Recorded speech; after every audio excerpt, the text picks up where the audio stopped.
Jika kita membandingkan ajaran Yesus dengan ajaran Paulus, sebenarnya siapakah yang mendirikan kekristenan? Yesus atau Paulus? Kita bandingkan antara ajaran Yesus dengan ajaran Paulus. Jadi sebenarnya yang mengajarkan atau menciptakan kekristenan itu Yesus atau Paulus?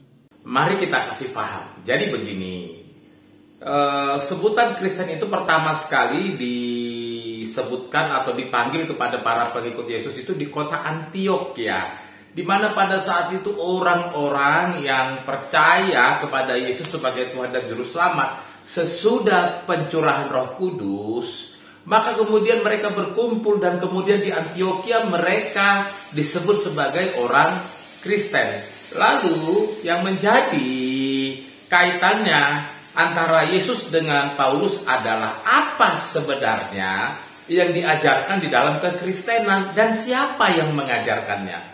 Jadi kalau dilihat dari sejarah, maka Kristen itu adalah pengikut Yesus. Memang Yesus tidak mendirikan kekristenan karena itu adalah panggilan atau sebutan untuk orang-orang yang menerima Yesus sebagai Tuhan dan Juru Selamat. Maka kemudian orang-orang lain menyebut mereka ini sebagai Kristen.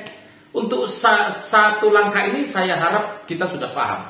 Lalu kemudian tahap berikut adalah apakah sebenarnya yang diajarkan oleh Paulus? Apakah yang diajarkan oleh Paulus itu berbeda dengan apa yang diajarkan oleh Yesus? Jadi begini, pada saat Yesus datang ke dunia ini, Yesus mengajarkan bahwa Yesus itu adalah jalan menuju keselamatan. Percaya Yesus, percaya dia sebagai Tuhan dan Juru Selamat, maka akan diselamatkan.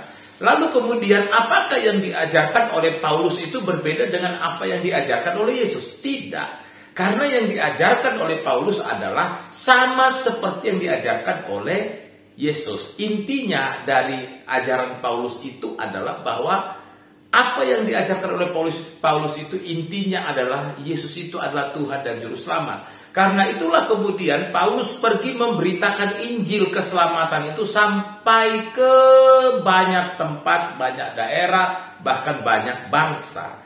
Jadi tidak ada perbedaan antara apa yang diajarkan oleh Paulus dengan apa yang diajarkan oleh Yesus. Karena Paulus itu sendiri adalah rasulnya Yesus.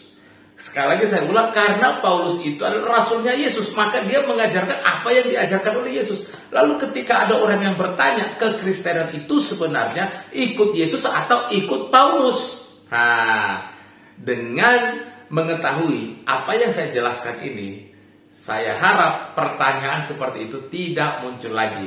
Karena yang bertanya seperti itu adalah orang yang belum melihat sejarah bagaimana lahirnya awal kekristenan. Salam, Tuhan Yesus memberkati.